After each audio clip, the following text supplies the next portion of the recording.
So guys, alas 6 na sa hapon pero kuan pa maliwanag pa o tanawa ang sunset. So palubog na ang araw. Pero malapit na. Oh, layo-layo pa siya. Malapit na, malayo-layo pa.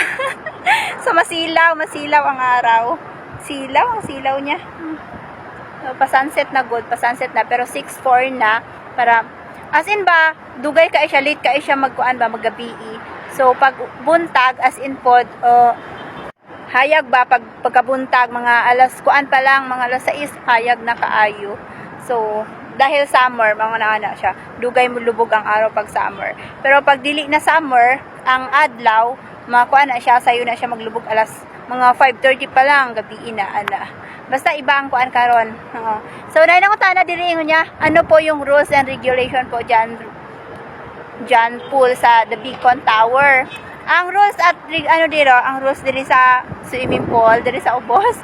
So ang swimming pool dito sa Ubos daghan nangaligo karon kay kuan linggo lalo na pag mga weekend ani daghan nangaligo wala sila trabaho. So ang rules do diri kailangan bawal magsuot og kanang sanina na panakton, kailangan naka swimsuit jud ka or rash guard mao nang mga suoton nimo pag magkuan ka nya. Bawal mukaon sa tabi ng pool, bawal magdala ng food, kailangan doon lang ka sa garden. Sa garden ka kumain. And then bawal magkuan, bawal maingay. Bawal magharut-harutan diya sa pool and dapat behave lang. And kung sa mga bata naman, bawal tumawlon, bawal magtakbo-takbo, ana. Basta daghan bawal. Daghan jud bawal. Bawal naman to na kuan, bawal lang maligo na kuan nakapangdamit ba na like kung sa dagat pwede jud ka maligo bisag unsa pa imong suoton sa dagat pwede maligo. Pero pag sa pool bawal jud na dili ka mag-swimsuit. Kailangan jud mag-swimsuit ka or mag-rash guard ka. Mao na.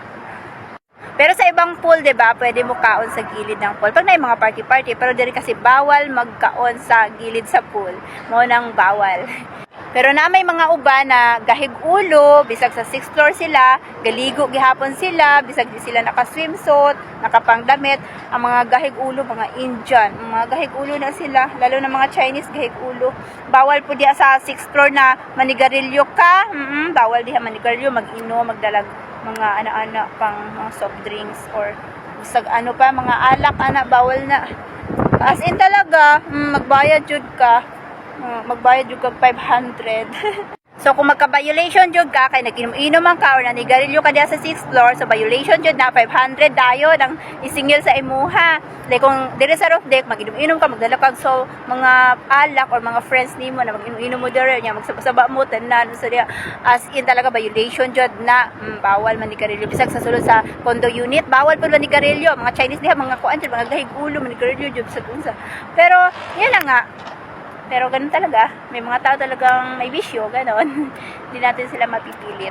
Hindi natin sila maano. Wala na yung araw. Gibiyaan na jud ko sa adlaw, wala na. Munaog na jud ko ani kay wala na yung adlaw. So magpagabiin na 6:09 na, pagabiin na jud. So maligo pa ko, magkaon and ayun. So ayun, bye-bye.